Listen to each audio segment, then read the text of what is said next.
മഴ തോരും മുമ്പിട്ട് ഇന്നത്തെ എപ്പിസോഡിലേക്ക് എല്ലാവർക്കും സ്വാഗതം. അങ്ങനെ ഹരിശങ്കർ നമ്മുടെ കാമുകിയോട് പറയുന്നത് നമുക്ക് റൂം എടുക്കാമെന്ന് പറയും. ഏയ് വേണ്ട വേണ്ട റൂം എടുത്തിട്ടുണ്ട് അതിലൊന്ന് കയറാമെന്ന് പറയും. അത് ശരിയാവില്ല, റൂം എടുത്തിട്ടുള്ള പരിപാടിയൊന്നും വേണ്ട മോനെ. നീ കൈതക്കൽ മാളിക വീട്ടിൽ നമ്മുടെ ശിവശങ്കര മേനോൻ്റെ മകനല്ലേ നീ, എനിക്കറിയാം നിന്നെ എന്നൊക്കെ പറയും. അപ്പോൾ എന്തായാലും ഒരുപാട് ശ്രമിച്ച് നോക്കുന്നുണ്ടെങ്കിൽ ഒരു രക്ഷയില്ല. ഭക്ഷണം കഴിക്കാൻ വിശന്നിട്ട് പാടില്ല എന്ന് പറയും പാപ്പൻകുട്ടി.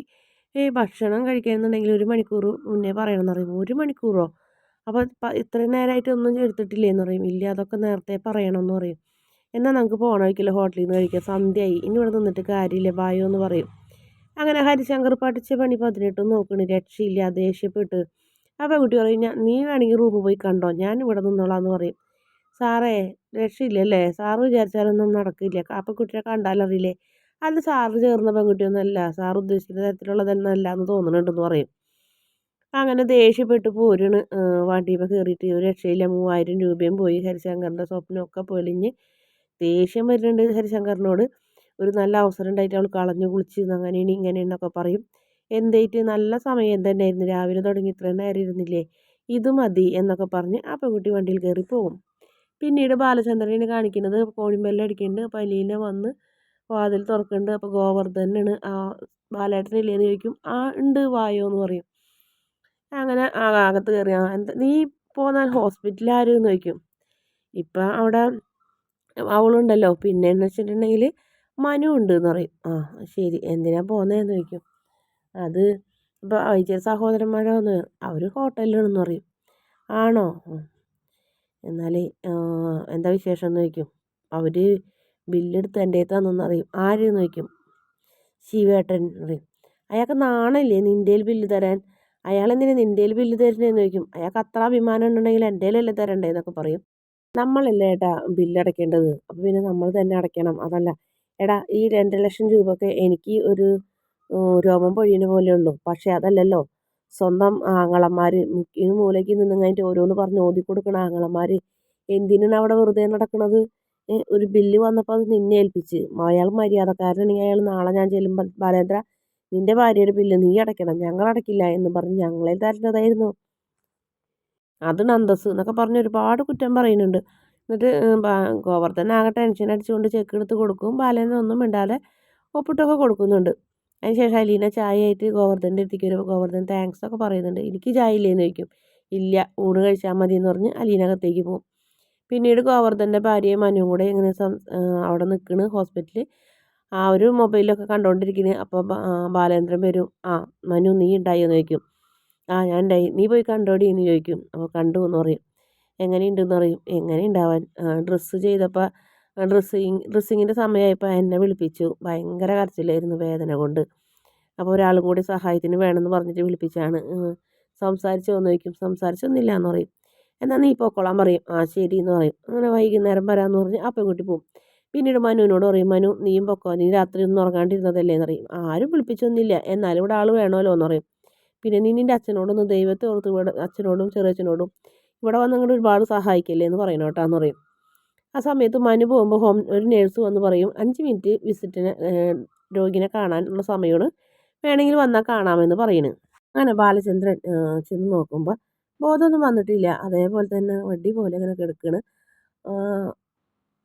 ഒരുപാട് നേരം അങ്ങനെ ബാലചന്ദ്രൻ ഇങ്ങനെ മുഖത്തേക്കൊക്കെ ഇങ്ങനെ നോക്കി നിൽക്കുന്നുണ്ട്. അപ്പോൾ പഴയതൊക്കെ ആലോചിക്കുന്നു.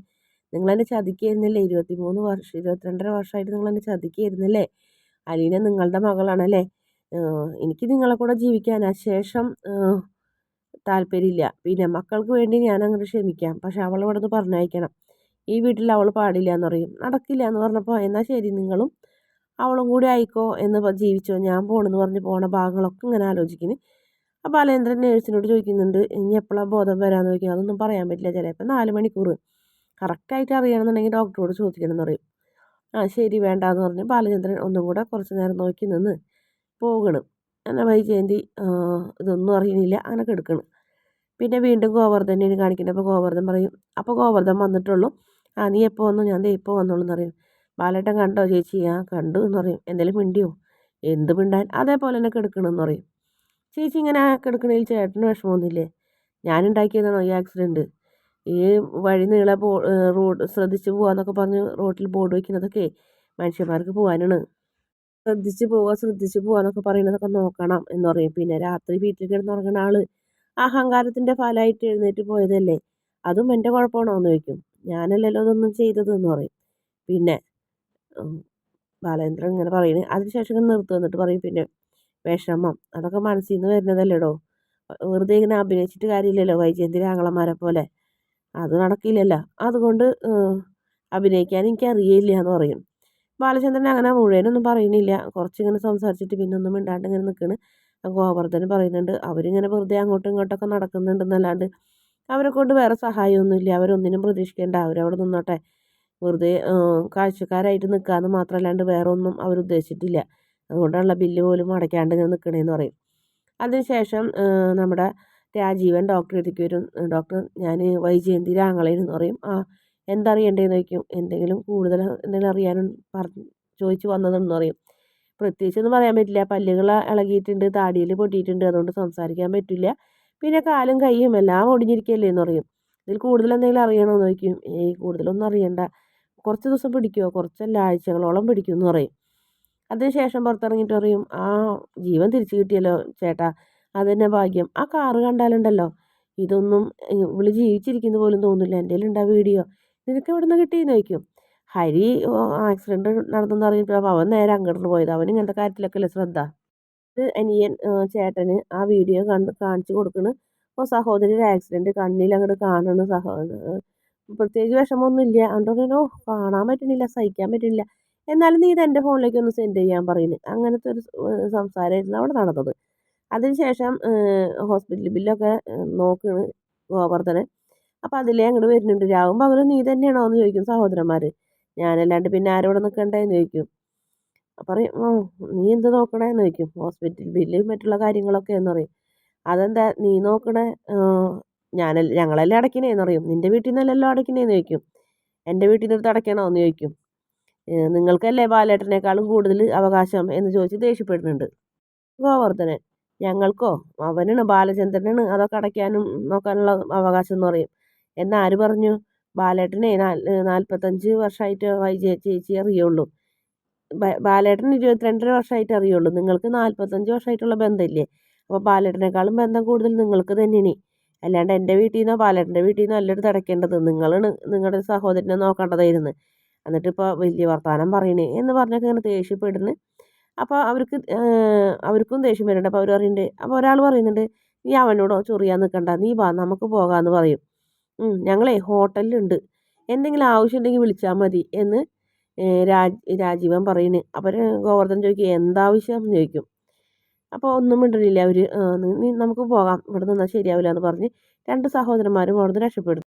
പിന്നെ വൈജയന്തിനെ നോക്കാൻ ഒരാൾ വേണം, വൈസ് ചാൻസലർ വേണം. അപ്പോൾ ആരാണ് നോക്കാൻ ഒരാൾ? എന്തായാലും വൈജയന്തിനെ നോക്കാൻ അലീന തന്നെ വരുന്നു ബാലേന്ദ്രൻ്റെ നിർദ്ദേശപ്രകാരം. അപ്പോൾ അലീന വരുന്നതിനോട് ഭയങ്കരമായിട്ട് ദേഷ്യം പ്രകടിപ്പിക്കുന്നു. അവളെൻ്റെ സഹോദരനെ നോക്കാൻ വേണ്ടാന്ന് പറയും. പക്ഷെ ബാലചന്ദ്രൻ്റെ നിർബന്ധം, വേറെ ആർക്കും ഒന്നും ചെയ്യാൻ പറ്റില്ല, ബാലചന്ദ്രൻ്റെ തീരുമാനം. അങ്ങനെ അലീന വൈജയന്തിൻ്റെ അടുത്തേക്ക് ചെന്ന് കൈയൊക്കെ പിടിക്കുന്നുണ്ട്. അപ്പോൾ സിസ്റ്റർമാരോട് പറയുന്നുണ്ട് മൂത്ത മോളാണെന്ന്. അപ്പോൾ ആദ്യം വൈജയന്തി ഇങ്ങനെ ഒരു കണ്ണിങ്ങനെ തുറപ്പിച്ച് ഇങ്ങനെ നോക്കുന്നുണ്ട് ദേഷ്യത്തോടെ. അതിനുശേഷം പിന്നീട് പറയുന്നുണ്ട്, ആര് നോക്കിയില്ലെങ്കിലും ഞാൻ നോക്കിക്കോളാട്ടാ, മാറുന്നത് വരെ ഞാനിവിടെ ഉണ്ടാവും, ഞാൻ പൊന്നു പോലെ നോക്കിക്കോളാട്ടാ എന്നിങ്ങനെ പറഞ്ഞ് വൈജയന്തിരെ കൈയൊക്കെ എടുത്തും കഴിഞ്ഞിട്ട് തലോടുന്നൊരു ഭാഗമാണ് കാണിക്കുന്നത്. അപ്പം മറ്റാരെയും കാണാത്തത് കൊണ്ടും വൈജയന്തിക്ക് കാര്യങ്ങളൊക്കെ മനസ്സിലായത് കൊണ്ടും കണ്ണിങ്ങനെ നിറഞ്ഞൊഴുകുന്നുണ്ടായിരുന്നു വൈജയന്തിയുടേത്.